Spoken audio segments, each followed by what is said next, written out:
إن الحمد لله نحمده ونستعينه ونستغفره ونعوذ بالله من شرور أنفسنا ومن سيئات أعمالنا من يهده الله فلا مضل له ومن يضلل فلا هادي له وأشهد أن لا إله إلا الله وحده لا شريك له وأشهد أن محمدا عبده ورسوله يا أيها الذين آمنوا اتقوا الله حق تقاته ولا تموتن إلا وأنتم مسلمون يا أيها الناس اتقوا ربكم الذي خلقكم من نفس واحدة وخلق منها زوجها وبث منهما رجالا كثيرا ونساء واتقوا الله الذي تساءلون به والأرحام إن الله كان عليكم رقيبا يا أيها الذين آمنوا اتقوا الله وقولوا قولا سديدا يصلح لكم أعمالكم ويغفر لكم ذنوبكم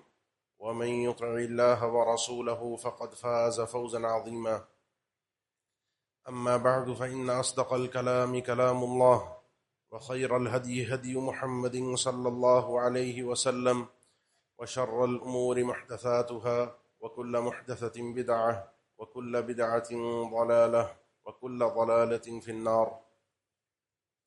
أعوذ بالله من الشيطان الرجيم. بسم الله الرحمن الرحيم. فاعلم أنه لا إله إلا الله واستغفر لذنبك وللمؤمنين والمؤمنات والله يعلم متقلبكم ومثواكم.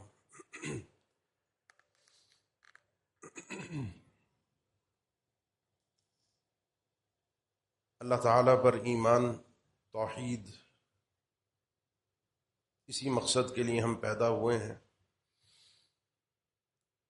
اس توحید پر، اس ایمان پر استقامت اور استمرار یہ ضروری ہے. اس کے بغیر آخرت میں نجات ممکن نہیں ہے. اور وہ امور، وہ کام جو مجھے اور آپ کو اللہ تعالیٰ سے اس طریقے سے مضبوطی کے ساتھ جوڑ دیں کہ جس میں میری اور آپ کی دنیا بھی بھلی ہو، آخرت میں بھی کامیابی ہو، وہ ہم قرآن مجید کی اکثر و بیشتر آیات میں پڑھتے ہیں. بہت سی آیات ہماری نظروں سے گزرتی ہیں اور عدم توجہی کی بنا پر اس پر عمل ہمارا اس طریقے سے ہو نہیں پاتا جس طریقے سے ہمیں قرآن میں حکم دیا گیا ہے عمل کرنے کا. فَاعْلَمْ أَنَّهُ لَا إِلَٰهَ إِلَّا اللَّهُ. یہ ایمان لانے کے 3 بنیادی طریقے ہیں. 3 طریقے سے ایمان کامل ہوتا ہے. ایک ہے انسان کا اس کے دل میں یقین لا الہ الا اللہ. ایک ہے اس کی زبان پر اس چیز کا اقرار، اپنی زبان سے اس چیز کا اظہار.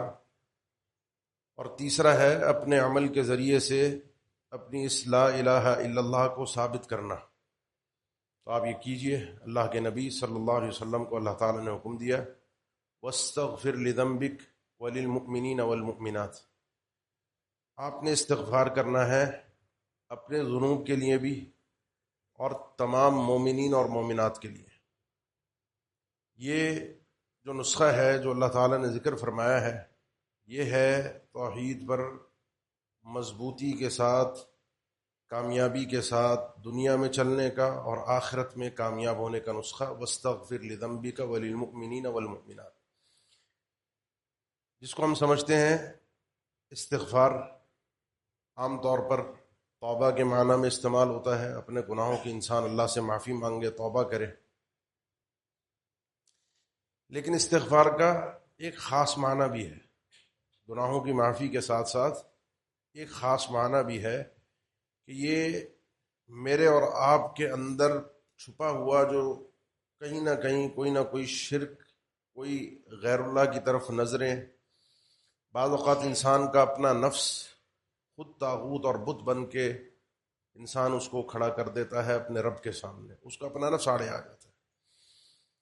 ان ساری چیزوں کا علاج اس کلمے میں، اس میں وہ عاجزی ہے، وہ انکساری ہے، وہ تواضع ہے اللہ کے سامنے.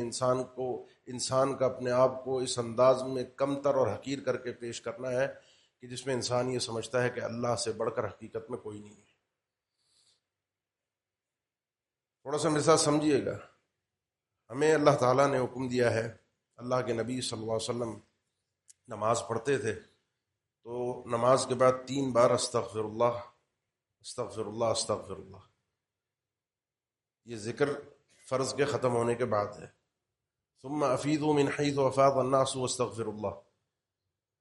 حج کے لیے جب عرفات سے میدان مزدلفہ اور حج کا یہ اہم رکن ادا ہو گیا، اب 10 تاریخ کے جو اہم کام ہیں وہ ادا ہو رہے ہیں، تقریباً حج ادا ہو گیا. اب آخری 2 دن جو مینا کے ہوتے ہیں وہ انسان کے پاس عموماً فراغت کے دن ہوتے ہیں، اور اس میں حجاج کرام سوائے تبصروں کے، سوائے ادھر ادھر کی باتوں کے، اس دور میں بھی یہی ہوتا تھا، فاذکروا اللہ کذکرکم آباءکم واشد ذکرا. وہ بیٹھتے تھے، محفلیں لگتی تھی، ہر کوئی اپنے اپنے خاندان کی بڑائی بیان کرتا تھا، میں یوں، میں اس خاندان کا، میرا یہ کام، میرا یہ کارنامہ. آج کے دور میں سیاسی تبصرے، جو گروپ لیڈر آپ کو لے کر گیا اس نے آپ سے کتنا کمایا، کتنا دھوکہ دیا، سعودی حکومت کیا کر رہی ہے، کیا نہیں کر رہی، انتظامات. حج میں آنے کے بعد یہ 2 دن بڑے قیمتی، جو آخر میں جب پورا ہو جاتا ہے نا انسان فارغ ہو گیا، اب ان تبصروں کے بجائے اپنے رب کو یاد کرو اور اپنے رب کا ذکر کرو. ان دنوں میں کثرت کے ساتھ اللہ تعالیٰ نے استغفار کا حکم دیا. حج کا اینڈ ہو جائے ثم افیضوا من حیث افاض الناس واستغفر اللہ.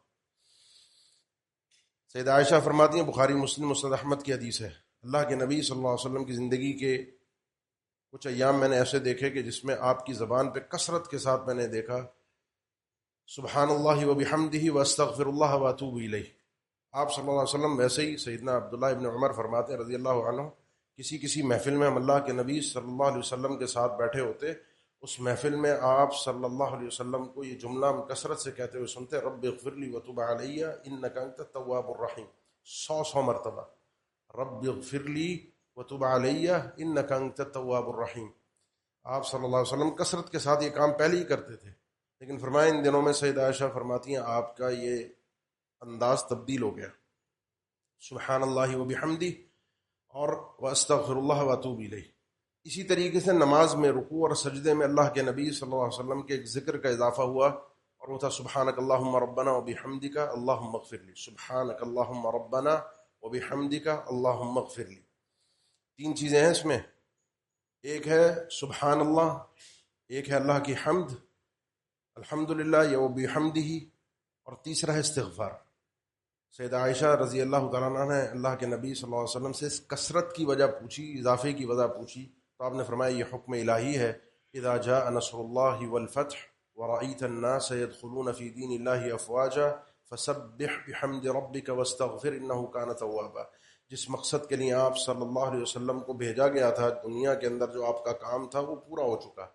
اب لوگ فوج کی فوج، قبائل کے قبائل، ایک ایک ساتھ، پہلے ایک ایک 2 2 4 4 لوگ آتے تھے، اب قبائل داخل ہوں گے اسلام میں. اب جس کو ہم اپنے محاورے میں کہتے ہیں، انسان کے کہہ دیتے ہیں انسان کو اب اللہ اللہ کرنی چاہیے. اللہ کے نبی صلی اللہ علیہ وسلم فسبح بحمد ربک واستغفر، تسبیح ہو، حمد ہو، استغفار ہو، آپ کا یہ کام ہے. یہ تو اللہ کے نبی صلی اللہ علیہ وسلم کے دنیا سے جانے کا پیغام تھا جو صحابہ نے ذکر کیا ہے. اس صورت کا مقصد ہی یہ تھا کہ آپ کے دنیا سے جانے کا وقت آ چکا ہے.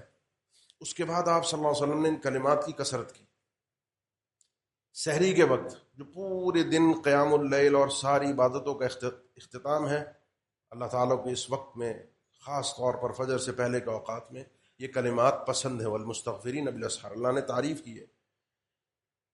اینڈ پر، آخر پر آ کر یہ جو استغفار کے کلمات ہیں، عبادتوں کے، نماز کے، حج کے، زندگی کے، رات کے، یہ آخر میں آ کر نا، یہ وہ فلسفہ ہمیں سمجھاتے ہیں کہ ضروری نہیں ہے گناہوں سے استغفار کیا جائے. وہ تو ضروری ہے کہ استغفار ہو، لیکن یہ استغفار کا کلمہ صرف گناہوں سے معافی کا کلمہ نہیں ہے، وہ بھی ہے، لیکن ساتھ میں جو اصل جو ہے اس کا، آپ نماز کے بعد جب پڑھتے ہیں، میں نے گناہ نہیں کیا ہوتا، لیکن نماز میں ہم سے بہت سی کوتاہیاں ہوتی ہیں، دماغ ادھر ادھر گھوم رہا ہوتا ہے، اس ذکر کے ساتھ، اللہ کی اس عبادت کے ساتھ حضور قلبی نہیں ہوتی. وہ اہتمام جو اللہ کا عبادت کا حق ہے وہ کہاں ہم ادا کرتے ہیں؟ کھڑے اللہ کے سامنے کس انداز میں، کس حال میں، اور دماغ اور تصور اور حلیہ اور حالت وہ میچ نہیں کر رہی ہوتی اللہ کی شان کے ساتھ. استغفر اللہ، اللہ یہ میری کوتاہی ہے، بخش دینا. پھر اس عبادت کے بعد اور ہر عبادت کے بعد انسان کو سب سے بڑے دو مرض لاحق ہوتے ہیں جو اس کے لیے موت ہے، اس کی عبادت کے لیے موت ہے۔ ایک سے بچ گیا تو دوسرا اس سے خطرناک ہے، اور شیطان چھوڑتا نہیں ہے۔ ایک پر میں نے پچھلے جمعے بات کی تھی، وہ ہے عبادتوں کا دکھاوا۔ انسان اپنی عبادت کو شو کرتا ہے، دکھاتا ہے، دنیا کو بتاتا ہے۔ اس کے بعد کا ایک اور مرض ہے، اگر اس سے انسان دکھاوے سے بچ جائے، دوسروں کو دکھانے سے، اس سے خطرناک ایک اور مرض آتا ہے، اور وہ ہوتا ہے اپنے آپ میں اپنے آپ کو بڑا سمجھنا، جس کو ہم کہتے ہیں اترانا۔ خود ہی میں نے بہت عبادت کی ہے، میں بڑا نیک آدمی ہوں، میں بڑا، مجھے تو اللہ سے مل جائے گا، اس کو کہتے ہیں عجب۔ اس مرض سے بھی انسان عبادتوں کے بعد استغفار سے اللہ تعالیٰ محفوظ رکھتا ہے۔ یہ جو چھپی ہوئی بیماریاں ہیں جس سے انسان کی نیکیوں کو تباہی اور توحید میں خلل آتا ہے، کہ انسان اپنے آپ کو اللہ کے مقابلے میں لا کر کھڑا کر رہا ہوتا ہے، اس سے انسان اس مرض سے اپنے آپ کو ان کلمات کے ذریعے سے اللہ حفاظت فرماتا ہے۔ اللہ تعالیٰ ان کلمات کے ذریعے سے بندے کی حفاظت فرماتا ہے۔ اپنی کسی نے اہل علم نے زندگی کے اختتام پر بھی، عبادتوں کے اختتام پر بھی، یعنی ایک انسان ایک ریٹائرڈ ہو گیا، پتہ چل گیا بھئی آیا تھا، کام وام ہو گئے، اب بچے کاروبار سنبھالے ہوئے ہیں، جاب سے ریٹائرمنٹ ہے، کچھ ہے نہیں، تو انسان ویسے ہی پھر اللہ اللہ کرتا ہے۔ اس میں انسان کو خاص طور پر ان اذکار کو بڑی اہمیت دینی چاہیے، سبحان اللہ و بحمدہ واستغفر اللہ واتوب الیہ، اینڈ اس چیز کے، اور اپنے ساتھ اللہ کے بندے اور بندیوں کو شامل کرے، مومنین اور مومنات کو، سب لوگوں کو اس کی اپنے استغفار کے اندر شامل کرے۔ یہ اپنی ذات میں ایک عبادت ہے، توبہ کے ساتھ ساتھ، خالص توبہ کے ساتھ ساتھ، یہ کلمہ اپنی ذات میں ایک عبادت ہے، اللہ تعالیٰ کو پسند ہے، کیونکہ اس میں انسان اپنی کمتری، اپنی عاجزی، انکساری کا اظہار کر کے اللہ کی بڑائی اور کبریائی کا اظہار کرتا ہے۔ کوئی عبادت اس انداز میں ہمیں نہیں دی گئی کہ اس کو اتنا کثرت سے کرنے کو کہا گیا ہو زبان پر، کوئی عبادت ذخیرہ احادیث میں، قرآن میں، یعنی قرآن آپ پڑھتے ہیں تو انبیاء شروع سے، نوح علیہ السلام سے، ہود علیہ السلام سے، فَقُلْتُ اسْتَغْفِرُوا رَبَّكُمْ وَيَا قَوْمِ اسْتَغْفِرُوا رَبَّكُمْ وَاسْتَغْفِرُوا اللَّهَ إِنَّ اللَّهَ غَفُورٌ رَحِيمٌ، یعنی نوح علیہ السلام، ہود علیہ السلام، صالح، ان کی سورہ ہود میں پڑھی ہے تو کثرت کے ساتھ انہوں نے اپنی قوم کو ترغیب یہی دی ہے، استغفار کا کلمہ اپنی زبان پر لے آؤ۔ اس کلمے سے، اس جاندار وزنی کلمے سے جو کثرت کے ساتھ ہو، کوشش کیجئے زبان پر کثرت کے ساتھ جاری رہے۔ اس میں 100 اور 70 کا عدد تو اللہ کے نبی صلی اللہ علیہ وسلم سے صراحت کے ساتھ ثابت ہے، لیکن یہ 100 اور 70، کچھ اہل علم یہ کہتے ہیں مقصود نہ 100 ہے نہ 70 ہے، یہ ویسے ہی ہے جیسے ہم اردو میں کثرت کے لیے سینکڑوں بار، ہزاروں بار، بیسیوں بار ہم یہ لفظ استعمال کرتے ہیں، یہ کثرت کے لیے استعمال ہوا ہے، اور خاص طور پر کئی اس کے شواہد موجود ہیں کہ 70 کا لفظ تو کثرت کے لیے استعمال ہوتا ہے۔ اور اس کے لیے ایک ایک محفل میں اللہ کے نبی صلی اللہ علیہ وسلم کا ایک کام کرنا، اس کا مطلب یہ ہے کہ اگر دن میں کوئی 4-5 محفلیں ہو گئیں تو رب اغفر لی وتب علی انک انت التواب الرحیم 100 سے اوپر چلا گیا۔ اسی لیے سلف کہا کرتے تھے اپنے بچوں کو، اپنے لوگوں کو، کہ یہ استغفار اپنی زبان پہ کثرت کے ساتھ رکھا کرو، کیونکہ فإن للہ ساعات لا يرد فيها سائلا، اللہ تعالیٰ نے کچھ گھڑیاں، کچھ مواقع ایسے رکھے ہوتے ہیں دن اور رات میں کہ جس میں بندہ کچھ کہہ رہا ہو، مانگ رہا ہو، رب اسے عطا ضرور کرتا ہے۔ ہمیں نہیں پتہ وہ گھڑی کون سی ہے، وہ لمحہ کون سا ہے، بس یہ زبان پہ کثرت کے ساتھ یہ ذکر جاری بھی ہوگا نا، اس لمحے کی اگر ساتھ مل گیا، یہ اگر یہ چیز مل گئی تو بگڑی بن گئی، انسان کا بیڑا پار ہو گیا۔ اس لیے انسان کو ان کلمات کو سمجھنا چاہیے، اس کے پیچھے جو فلسفہ ہے اس کو اپنے دل و دماغ میں بٹھانا چاہیے۔ مختصر، استغفر اللہ العظیم الذی لا الہ الا هو الحی القیوم واتوب الیہ۔ آپ صلی اللہ علیہ وسلم کا فرمان ہے، جو شخص یہ کلمہ اس انداز میں پڑھتا ہے، اگر وہ میدان جنگ سے بھاگا ہوا بھی ہو، اللہ کے لیے میدان جنگ میں کھڑا ہو، اور میدان جنگ سے بھاگنا کبائر گناہ میں ہے، اگر یہ میدان جنگ سے بھاگ کر بھی آیا ہو، اللہ تعالیٰ اس جملے کی وجہ سے، اس کلمے استغفر اللہ العظیم الذی لا الہ الا هو الحی القیوم واتوب الیہ، کیونکہ اس میں ایک اضافہ ہے، اور وہ ہے اللہ کے 2 بڑے جاندار ناموں کا، جن کے بارے میں کئی اہل علم کہتے ہیں کہ یہ اسم اعظم ہے، اور وہ ہے الحی القیوم۔ بڑے قیمتی اللہ کے بڑے نام ہیں، بڑے پیارے، جن کے ذریعے سے، جن کے واسطے سے، جن کا ذکر کر کے ہم اللہ کی بڑائی اور کبریائی بیان کر کے اپنی کمتری، عاجزی، انکساری بیان کرتے ہیں۔ استغفر اللہ العظیم الذی لا الہ الا هو الحی القیوم واتوب الیہ. اور جس کو سید الاستغفار اہل علم نے کہا ہے، جس کے اندر استغفار کی جامعیت پوری طرح سے داخل ہو چکی ہے، جو صبح شام کے اذکار میں ہے. اللهم انت ربی لا الہ الا انت خلقتنی وانا عبدک وانا علی عہدک ووعدک ما استطعت اعوذ بک من شر ما صنعت وابوء لک بنعمتک علی وابوء بذنبی فاغفر لی فانہ لا یغفر الذنوب الا انت. ان کلمات کو اپنی توحید کے لیے، اللہ سے رابطے کے لیے، چلتے پھرتے اٹھتے بیٹھتے، مسجد آ رہا ہے انسان، جا رہا ہے، رات کو سونے کے لیے لیٹا ہے، فارغ اوقات ہیں، الٹا سیدھا سوچنے کے بجائے، ادھر ادھر کے معاملات پر غور و فکر کرنے کے بجائے، سیاسی معاملات، دنیا کے معاملات، ادھر ادھر کے معاملات کے اوپر تبصروں کے بجائے انسان اپنے نام اعمال کو صاف ستھرا رکھے. یقین جانیے کسی کی برائی، کسی کی برائی، کسی کی بڑائی، کسی کی اوپر طنز کرنا، کسی کے اوپر تبصرے کرنا، کسی سے لینا، کسی دنیا سے جانے کے بعد 1 روپے کا کام نہیں آئے گا. یہ جو آپ کا صحیفہ ہے، جو آپ کا نام اعمال ہے، اگر یہ بھرا ہوا کل قیامت کے دن مل گیا استغفار کے ساتھ، کثرت تھی، بہت زیادہ تھے اس میں آپ کے اور میرے کلمات استغفار، یہ آدمی بخشا گیا. باقی اس کلمے کے جو فوائد ہیں، جو قرآن مجید میں ذکر ہیں، جس سے اللہ تعالیٰ انسان کے لیے بڑے بند دروازے کھول دیتا ہے، جو دروازہ کسی طریقے سے نہیں کھل رہا. بارش کا برسنا، دنیا کے فوائد بے شمار، اولاد کی کثرت، رزق کی فراوانی، بے شمار اللہ تعالیٰ بگڑیاں بنا دیتا ہے. کیوں؟ کیونکہ انسان اللہ کے سامنے اپنے کمتر ہونے کو پیش کر رہا ہوتا ہے، بڑائی اور کبریائی اس کی رکھ رہا ہوتا ہے. جہاں جہاں انسان پھنستا وہاں ہے جہاں جہاں انسان اپنے آپ کو اللہ کے سامنے لے کر آتا ہے. میں کر لوں گا، میں نمٹ لوں گا، میرے سے ہو جائے گا، میں سنبھال لوں گا. استغفر اللہ کہہ کر انسان اپنے آپ کو پیچھے کرتا ہے، اللہ کی بڑائی اور کبریائی کو لے کر آگے بڑھتا ہے. اللہ کے نبی صلی اللہ علیہ وسلم نے خواتین سے کہا، جو ایک مشہور حدیث ہے، عورتوں سے جب ان کے لیے عید کے اجتماع پہ گئے، ان سے گفتگو کی الگ سے جا کر، فرمایا یا معاشر النساء تصدقنا واکثرن الاستغفار. بعض روایتوں میں الفاظ ہیں، خواتین کی جماعت صدقہ بھی کیا کرو کثرت کے ساتھ، تمہارے لیے بہت ضروری ہے، اور استغفار کی بھی کثرت رکھو. صحابیات نے، وہ جو خواتین تھیں، انہوں نے پوچھا اللہ کے نبی ہم ہی کیوں، عورتوں کے حوالے سے ایسا کیوں ہے؟ کیونکہ آپ صلی اللہ علیہ وسلم نے فرمایا میں نے تمہاری اکثریت کو جہنمی پایا ہے، عورتوں یعنی مردوں کی بنسبت عورتیں زیادہ ہوں گی. ایسا کیوں ہے؟ فرمایا 2 بیماریاں تمہارے اندر کثرت کے ساتھ پائی جاتی ہیں، تکثرن اللعن و تکفرن العشیر.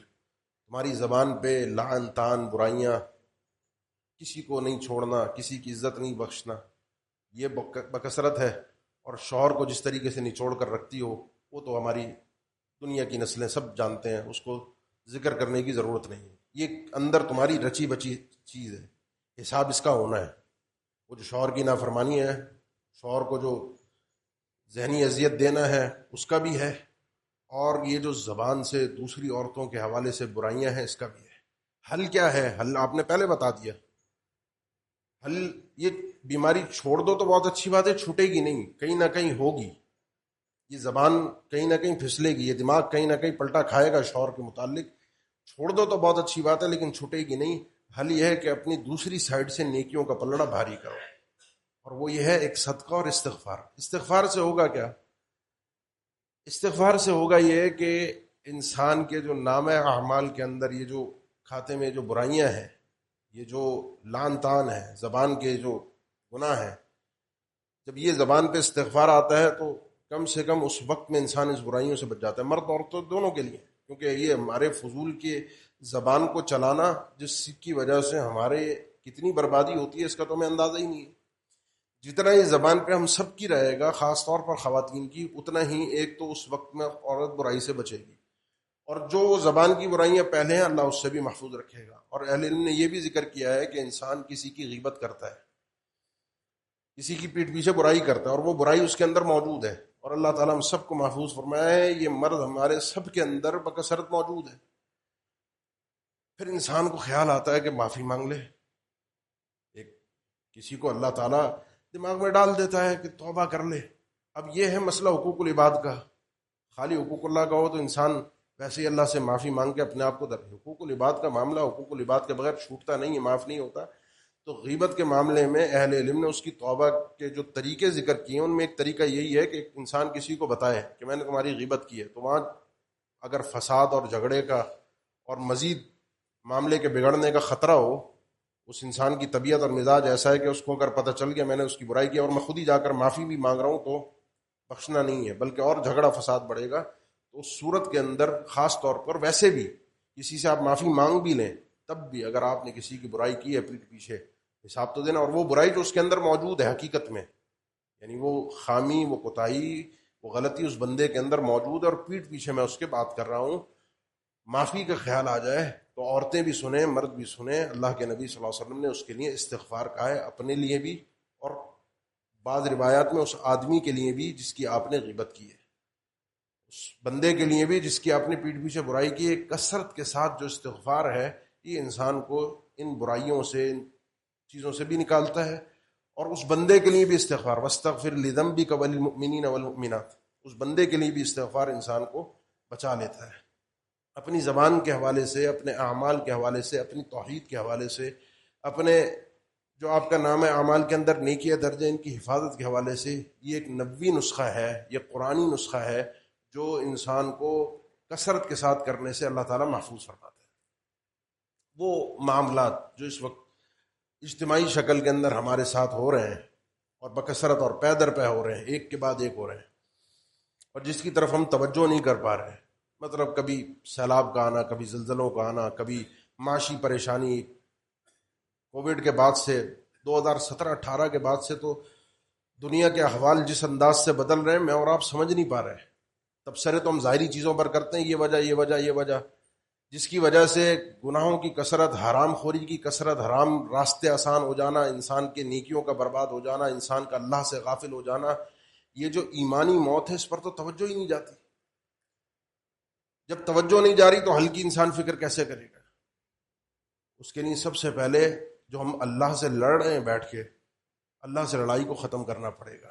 اس کے لیے اللہ سے یہ استغفار کا اجتماعی شکل میں، جو اجتماعی ہم پر ایک اللہ کی طرف سے ایک پکڑ چل رہی ہے، ایک تکلیفوں میں مبتلا ہے، یہ جو جھنجھوڑنا ہے اللہ کا، وَلَنُذِيقَنَّهُم مِّنَ الْعَذَابِ الْأَدْنَىٰ دُونَ الْعَذَابِ الْأَكْبَرِ لَعَلَّهُمْ يَرْجِعُونَ، یہ چھوٹے چھوٹے جھٹکے دے کر، چھوٹے چھوٹے مسائل پیدا کر کے اللہ بندے کو اپنی طرف بلاتا ہے اس بڑے عذاب کے آنے سے پہلے. بندہ وہاں یہاں سمجھ جائے وہاں بچ جائے گا. اجتماعی شکل میں، اجتماعی سے مراد یہ نہیں ہے کہ اجتماعی شکل میں کوئی ذکر کی محفل منعقد ہو، اجتماعیت کے ساتھ ہم سب کو اپنے اپنے طور پہ ان چیزوں کا جائزہ لے کر اللہ کے قریب ہونے کی ضرورت ہے. اور اس جملے کو، استغفر اللہ کے اس جملے کو اپنی زبان پر ہمیشہ کے لیے جاری کرنے کی ضرورت ہے. زندگی کے آخری ایام میں اللہ تعالیٰ اگر یہ بندے کو نصیب کر دے، سبحان اللہ و بحمدہ استغفر اللہ و اتوب الیہ، اللہ کے نبی صلی اللہ علیہ وسلم نماز میں اس جملے کو کثرت کے ساتھ پڑھ رہے ہیں، کثرت کے ساتھ چلتے پھرتے آتے جاتے انسان کو یہ نصیب ہو جائے یہ جملہ اپنی زبان پر، یہ اللہ کی توفیق کی نشانی ہوتی ہے کہ اللہ نے اس بندے کو چن لیا ہے، موفق بنا لیا ہے. اقول قولی ھذا واستغفر اللہ لی ولکم آخر دعوانا الحمد للہ رب العالمین. الحمد للہ علی احسانہ والشکر لہ علی توفیقہ وامتنانہ واشہد ان لا الہ الا اللہ وحدہ لا شریک لہ تعظیما لشأنہ واشهد ان محمدا عبده ورسوله الداعي الى رضوانه صلى الله عليه وعلى اله واصحابه واخوانه وسلم تسلیما كثيرا. اما بعد، یہ جملے مختصر سے ہیں لیکن ان کو دل کے شعور اور گہرائی کے ساتھ انسان ہر چیز میں اللہ کی طرف پلٹے. استغفر اللہ، میں اللہ سے مغفرت طلب کرتا ہوں.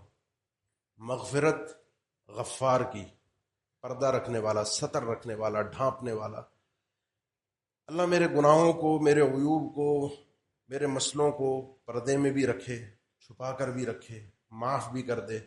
دنیا کے سامنے میں ذلیل و رسوا بھی نہ ہوں، میری کمی کوتاہیاں اللہ کے سامنے تو ہیں، بندوں کے سامنے نہ آئے. اللہ نے جیسے دنیا میں پردہ رکھا ہے پھر اللہ ویسے آخرت میں بھی پردہ رکھتا ہے. اور یہ پردہ یہی ہے کہ انسان کو اللہ تعالیٰ پھر آگے گناہوں سے بھی محفوظ رکھتا ہے، انسان کو شیطان کے شر سے بھی محفوظ رکھتا ہے. اس گہرائی کے ساتھ، یہ مختصر سا کلمہ اس گہرائی کے ساتھ جب انسان اس شعور کے ساتھ پڑھتا ہے پھر فوائد کو محسوس بھی کرتا ہے. کیونکہ ذکر وہی مفید ہوتا ہے جس میں زبان کے ساتھ ساتھ دل بھی شامل ہو.